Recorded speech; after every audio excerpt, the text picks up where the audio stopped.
Welcome to the Entrepreneurial Edge Show, where we bring real talk, real insight, and real action for entrepreneurs who are making a difference, not just in business, but also in the community and across the world. I'm your host, Marc Parham. But before we get into today's conversation, I want to take a few minutes, just a few, to talk about something that's on a lot of our minds, especially small business owners. Especially Black-owned small business owners, or diverse business owners, and community leaders. We're all navigating one of the most unpredictable times we've seen in years. Inflation, political uncertainty, tech changing by the minute, new AI tools coming out every minute. And we have pressure to survive, to grow, and to lead with purpose. Let me be clear, the game is changing. It's no longer just about making money, it's about making an impact. It's about scaling smarter, connecting globally, and leading with legacy. The message is especially important for Black entrepreneurs. We build under pressure. Fewer resources and less access, and with more at stake, but still we rise. And now it's time to expand our mindset. No more small thinking, no more limited vision. We have to start thinking global. And that brings me to today's guest, Ambassador Waleed Shamsid-Deen. He's doing the work of building bridges between communities and countries and generations. He's leading delegations to Morocco, Qatar, and Senegal. He's launched businesses abroad. He's linking HBCUs to global opportunities. And he's proving that legacy starts with service. So today, I want you to listen, not just as an entrepreneur, but as a visionary. He's a leader. He's someone who's ready to take your purpose beyond borders. But because this show isn't just about business, it's about purpose, it's about power, it's about your edge. So let's get into it. This show is being recorded and edited for posting later. We let people watch the recording session to see if there are any comments or any questions or anything. The show will be edited and posted later. So if you click the audience link, you can make comments or ask questions. If you just want to watch online, you can watch it on YouTube, Entrepreneurial Edge. So I tell you what, we're going to get into this right now. I'm going to bring in Brother Shamsid-Deen. Mark, good evening. How you doing, my brother? I'm doing well. Super excited to be here, man. It's always a pleasure to see you. Any better? Let's start with your story. Who is Waleed Shamsid-Deen and what drives your mission? So, Mark, first of all, thank you so much for having me on the show this evening. Super excited to be here. Always a pleasure of these conversations. We've been doing it now for a while, and I'm truly inspired about the work you're doing in the community. So thanks for having Don't me. age me, brother. You know, I'm already fine old age as it is. But for me, I'm a second-generation entrepreneur. Grew up in a family of entrepreneurs. And one thing that I've learned that entrepreneurship is about service.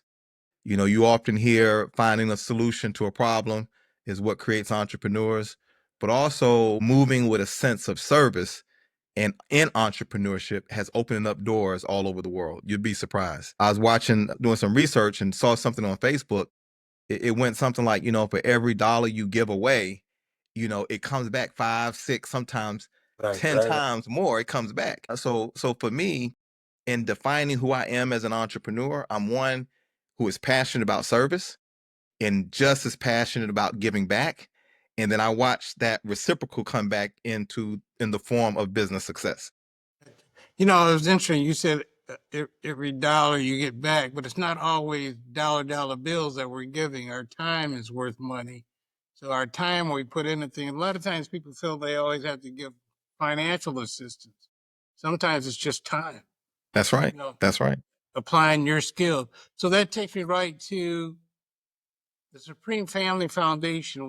What inspires you to do that work, and just talk about that and, the work you're doing globally with that.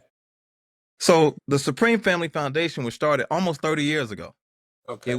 It was started out of a youth mentoring program that was entitled Youth Vibe. We were teaching kids about business and entrepreneurship and workforce development, job training. This was a while back. We started on Saturdays, and then we pivoted to after school programs. And we were running entrepreneur programs in the school systems in DeKalb County. We were a 21st century community learning center for years. We had wrote a grant and won a little over $1 million and hired about 35 teachers. It was really focusing on youth empowerment and youth entrepreneurship and really exposing our youth to business and entrepreneurship.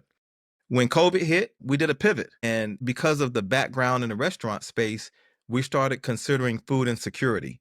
How could we feed our youth? How could we feed our seniors? How could we do emergency meals during COVID?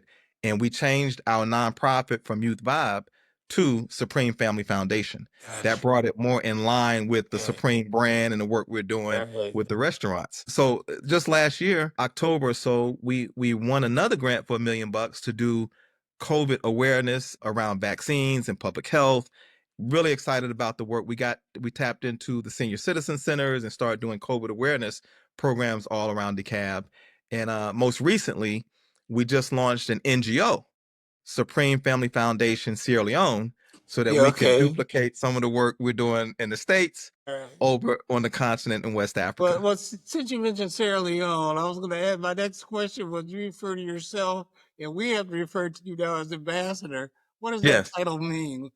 Tell us what the title is and what does it mean to you in the context of community and global service? Wow, excellent, Mark. You remember when I said about dedicating my life and my business and entrepreneurial ventures to service? I did a DNA test a couple years back, and it traced my DNA to Sierra Leone. And when you use African ancestry, not only does it take you back to the country, it takes you all the way back to the tribe where your lineage came from. Wow. Now, isn't that powerful? Wow, I realized at that moment, my history, my family lineage didn't begin with slavery. We're able to jump all the way back to the continent, to the country, to the tribe. So knowing me, I sent a letter to the president. I'm like, hey, man, I'm African American. I just traced my lineage to Sierra Leone. I would love to come back to the continent and serve my country. And you know what? I got an invitation. To come to Sierra Leone. They said, hey, how soon can you get here? We'd love to meet you and talk about where you come from, introduce you to the village. And within about 30 to 45 days of receiving my African ancestry, my wife and I, we took a trip to West Africa. We went to Sierra Leone. We met the president. We met the paramount chief. They said, welcome home, my brother. Put your American passport up. You're African. And right after I finished crying, right, we went to the village, man. We went to the diamond mines. I met all the ministers. I met the kids. We had a big celebration with the African drums and the African garb and the African jewelry. And they gave my wife and I African names. Bambaga, the son of the soil, and Bambanya, the daughter of the soil, right? And we had a big feast, man. They welcomed me into the village and gave me big hugs. And when I left, they said, I know you're passionate about serving, and you had inquired about being an honorary consul. But as opposed to that, we want to honor you with the highest office, the office of a special envoy and an ambassador for trade and investment. Wow. And they presented me with diplomatic credentials, dual citizenship. I carry 2 passports now. I got named a paramount chief, and I'm able to fly throughout the world and represent my native land as an ambassador for trade and investment. So, well, my next question was exactly that. You led delegations all over Morocco, Senegal. So what are the goals of these trips? You told me you were taking a trip. What you said, they flew the car right up to the plane. Yeah. So most of the trips are around trade and investment, foreign direct investment. But I've been so passionate now about building bridges between the diaspora and the continent. I include cultural exchange, knowledge transfer, innovation, technology delegations, academic delegations. I've done probably 15 or 16 now. Honestly, I've been over 40 countries in the last probably 5 or 6 years, Mark. Now tell me this. But, yeah. Have you been to 40 states in the United States? Oh yeah, I've almost all 50 of the United States. Okay, Yeah. all right. I love to drive, and a couple of times I've driven the whole country from Atlanta to California. You just hit 15, 20 states at one time. But I've led delegations to Senegal on food insecurity, technology delegations to Marrakesh, Morocco. I've been to the Middle East, Dubai, Abu Dhabi, Qatar, Saudi Arabia, whether it's banking delegations or sport delegations. You'd be surprised when you look outside the United States, the amount of opportunity, the amount of access that we have as a people. The Well, banks. my next question is, what do you see as the biggest opportunity for us as entrepreneurs and professionals in these regions? What are our opportunities? Well, Africa is the future, and it's starting right now. There are so many dynamic things going on in the continent that as Americans, we don't even see. African Americans, we don't show up. I get questions like, how do you let the same people who oppressed you educate you? Yeah, you said Now that to me. pause on that. Isn't that profound? Yeah, I tell you What what, it's so opportunities are profound. ours? I'm going to ask you to say Yeah, that again. yeah. How do you let the people who oppressed you educate you?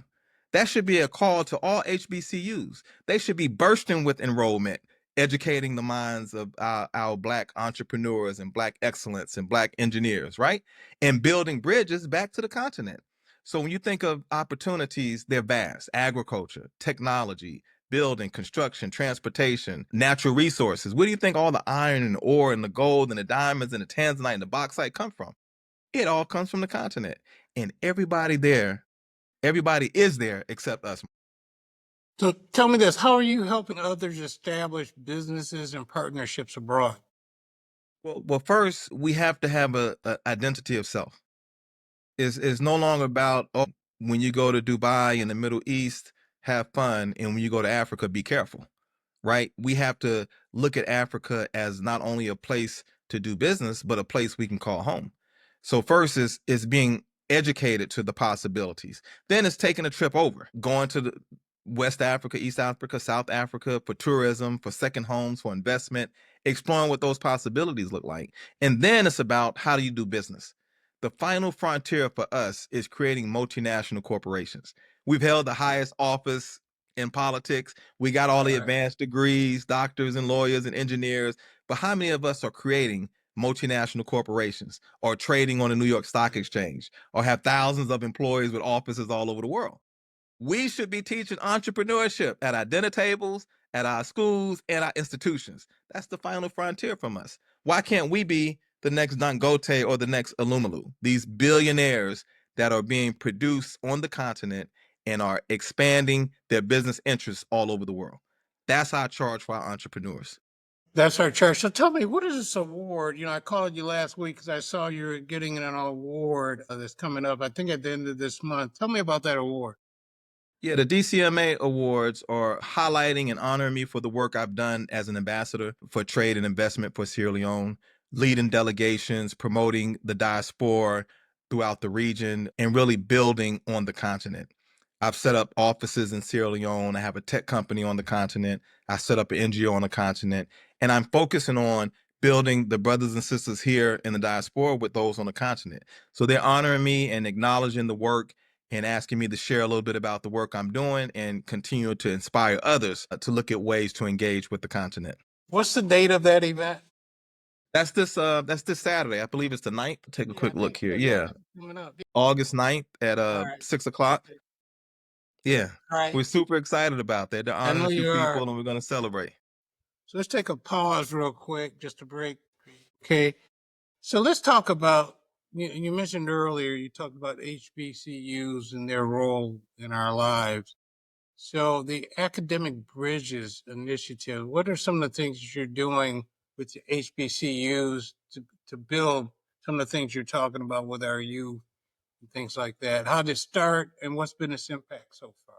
Well, I've traveled to several countries in West Africa, and I've had the opportunity to tour some of our African institutes. And what I realize is that there's a lack of innovation and technology on these campuses. And they're interested in partnering with American institutes. I said, quite naturally, it makes sense. If we have 100 plus, almost 109, 110 HBCUs, why aren't our HBCUs linked with African institutes for knowledge transfer, innovation, technology, cultural exchange, and distance learning? So I did a social media post on LinkedIn. I had about 5,000 people hit me, Mark. Wow. Hey, we're interested. What do we need to do? Can we go? This is my university. This is my university. I've got all these doctors. So I got invited. Barclays Bank reached out and said, Waleed, I like what you're doing. I saw what you have online. I'm inviting you to come down and do a presentation in Orlando, Florida for the HBCU symposium. I flew in for a fireside chat and planted a seed. Why isn't it that we're not looking abroad for philanthropists to support our HBCUs? Why aren't we connecting with HBCUs on the continent?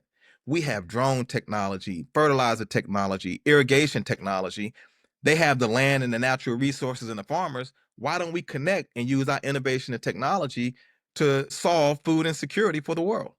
And they were so inspired about the opportunities that I'm now leading an academic delegation to the continent. I'm taking about 15 people. These will be presidents of HBCUs, deans of agriculture and technology to join me on a delegation to West Africa. Why is it important for them to have this international exposure and access? Well, one, you got 54 countries on the continent. Africa is not a country, it's a continent. And each one of those countries have universities governed by, run by, and attended by people who look like us. If we have enrollment problems, we should be recruiting from abroad. For our sports, I mean, there are some amazingly athletic people on the continent. As you know, Kenya is winning Olympics, and Senegal, they work out every day. Hey, our sports program, we can be recruiting from Africa. Look, if the Asians are there, the Russians are there, the Europeans are there, why aren't we there? Exploring possibilities to connect and engage. And that charge is for our HBCUs as well. All right. So let's move into here. We're talking about community service and legacy. Yes. Okay. You come from legacy. All right. So when you talk about creating legacy through service, what does that mean to you personally? One is introducing opportunities, whether they're for-profit or nonprofit, LLCs or 501c3s, that creates jobs and opportunities for our community that can sustain throughout time. If we're not passing down assets, properties, businesses, what are we doing? There was a time that every time somebody passed, as a community, we struggle to pay for a funeral. That's an issue. That's a problem. We should be passing down art collections and car collections and commercial real estate buildings and houses and assets so that the next generation becomes those of trust fund babies, right? We haven't hit that generation yet where our kids are trust fund babies. But if we can sacrifice our time, 30, 40 years to build something special, our grandbabies will be thanking us later. Grandpa Parham, Grandpa Mark, he left me a legacy, boy. I really appreciate it, right? That's what we got to do. That's sacrifice for legacy. So tell me this, how do the programs at the Supreme Family Foundation connect to local service with your global vision? How are you making that connection? Yeah, it's quite interesting. Over the years, we've been around now 30 years. Every 10, 12 years, the mission and the vision tweaks a little bit. We started off with entrepreneurship and youth job readiness. Then we pivoted to food insecurity. And now we're dealing with public health. But we have aligned our foundation with the United Nations Sustainable Development Goals. And if you look at these are goals that the whole world, from an NGO and a nonprofit, are pursuing to solve world problems. We're now focusing on 2 or 3 initiatives, one being public health, eradication of disease, empowering and educating minorities about public health. 2, food insecurity, feeding our people, right? Domestic and abroad. Even when we were down in Mexico, we started with service and supporting the Mexican community. And then 3rd is education. How do we continue to empower ourselves? Mark, you'd be surprised, man. When you travel and you look at the world from different optics, first, where you are, second, the media outlets like BBC or Al Jazeera, you get different perspectives on what's taking place in the world. There are other banks outside of Bank of America and Wells Fargo. What about the Islamic Development Bank or Import-Export Bank or the Qatar Fund for Charities? There's all these opportunities for us to engage globally, but if we only have a mindset on America, we're missing the rest of the world. America's small percentage, 400 million people out of 6 billion, one country out of all the countries in the world. We have to expand our mind, our vision, our thoughts, and our opportunities to engage as global citizens. And part of that is becoming a dual citizen, tracing our DNA, traveling the world, and putting our children in a better position to be successful. Gotcha. So, I want to move one more topic, and then we can try to wrap. But entrepreneurship and future vision, what advice do you give to entrepreneurs looking to expand their vision beyond U.S. borders? One, What I can would they be say doing? I would find a great mentor. I was on Facebook and I saw that Tony Illumalu launched a foundation and funded it with $100 million. And I said, wow, that's that's powerful. But I didn't believe it. Here's another Nigerian doing stuff with hundreds of millions of dollars. So I flew over. I said, hey, I'm gonna give me a buddy pass, go to Nigeria, right? Not with a lot of money, and just see what these possibilities are. Now, Mark, could you imagine if our billionaires, Bob Johnson, Oprah Winfrey, Michael Jordan, all these came together and said, we're going to put up $100 million for African American entrepreneurs and support them in businesses. We have to find good mentors, good government contracts, good business coaches to help us develop our skill set in business so that we can scale and become more successful. It takes mentors and it takes access to capital. And we as a people, we can solve that. There are enough millionaires and billionaires in the United States that can solve that for those of us who have smaller business interests. Wow. So, I have a question that came in on the chat. I don't know if you can see it. They'd love to hear more about the tech company. SM Tech is a cybersecurity AI digitization company that we launched in Sierra Leone. We did a partnership with Cisco Systems, and they granted us exclusive distribution rights for 4 West African nations. We attended a conference in Morocco, and we were there with, 20,000 other tech companies and funders looking to explore possibilities in Africa. We've developed some consultants throughout the world that are helping us to scale that through government contracts with the World Bank, Islamic Development Bank, and others who are looking to bring innovation and technology into the continent.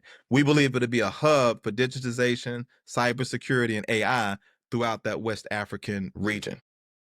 Yeah, so I tell you what's next for the Supreme Family Foundation over the next 12 months? Over the next, kind of give me a rundown, I Well, won't hold you to it. yeah, no worries, no worries. What we're focusing on right now is leveraging grant dollars and government contracts. We just put a bid together for the Tony Illumalu Foundation. They want to do white papers and case studies in 10 African Francophone nations. So we want to first win that RFP and then send a team to research green energy companies and develop white papers and case studies that we can teach the next generation of entrepreneurs how to launch green companies. We also wrote a couple of grants for research here in the U.S., and we're looking to expand our food services through Meals on Wheels and government contracts around feeding seniors over the next 12 months. We currently feed all the seniors at DeKalb. We run 5 senior citizen centers, Speaking of and we do feeding, home delivery bills. Speaking of feeding, I did save half of that sandwich you had your wife's thing last week, so I could eat it later on that night. Oh, I really man. want to try that other sandwich you had. Yes. I don't know. Any day. We have our food truck out daily, so come check us out. No problem. So tell me this: how can people connect with you or getting involved with your work? Yeah, I would say LinkedIn. My name, Waleed Shamsid-Deen, on the LinkedIn platform, and of course, I'm on IG, The Supreme Burger or WS Dean, and then we have our website under the Supreme brand, SupremeFoodsWorldwide.com. Social media, website, or LinkedIn. Okay, so I'll post a lot of this stuff when I do the edit for the show and we do the final posting, but I do have one last question for you. If you could leave our listeners with one message about purpose, legacy, or leadership, what would it be? I would say move without fear and move without money. Don't let money keep you from doing the things that you want and desire to do. It's funny because someone had commented currency is not always cash. Right. It's not the only currency that we're using. So I tell you what, man, we kind of zip through this, but I want to thank everybody for tuning in. I've gotten messages in the chat. I haven't used this platform before, so it's kind of cool. Because people could chat. They could actually ask to come into the show if they wanted to. But we didn't have anybody do that tonight. But hopefully in the future we can. But I want to thank you for taking the time to come out. I'm so impressed with everything that you know what? I am not going to end this show without, I want you to talk about your family, your wife. Yes. Even though I'm going to have her on the show by herself. We got that clear. It ain't going to be you and her. It's just going to be her. Right, Okay? right, right. But tell me what she has going on. What did I go to the other day? No matter of fact, I had the book back here, about the book. Yes, Maya's Enchanted Garden, yes. My Talk wife, about that for a minute. I'm sorry. she's an entrepreneur as well, more of a social entrepreneur. She has a consultancy that works with high net worth individuals. She's a ghostwriter. She's a researcher. She's recently authored 2 children's books, one that you just came out for the book signing and the fireside chat. But she's a doctor as well, and she's the perfect balance to what I do, and I'm the perfect balance to what she does. So we really support each other in this space called entrepreneurship. So we're all set that I can. He did say he wanted him and her to come on my show, but I told him I didn't need him again. I really just wanted her. Okay. Right. We'll make that happen. Absolutely. Because one of the things that was so impressive about her was that she's willing to share her pain. Okay. And that's something that's big. Sharing your pain with the public and get up there and talk about some of the things that have been very painful in her life. Now she's overcome it and turned it into something that's helping other people. That's I right. think that's That's very, right. very important. And a lot of us have gone through pain. That's right. Okay, and that's part of the purpose of me coming back doing my show again and share the good works that we've all been doing. And I'm so happy to be able to start it with you. Thank I you. think, you may have been my parents were my first guests when I started the show, 8 years ago. Yes. Then I think you were next. Okay, but my parents were first. I think you were the next guest. I'm gonna go back and verify that. Yes. Yes. It means I gotta have them on. My dad will start telling you how great he is. 92 years old now. That's beautiful. That's beautiful. So, Waleed, I really want to thank you for taking the time to come out. My pleasure.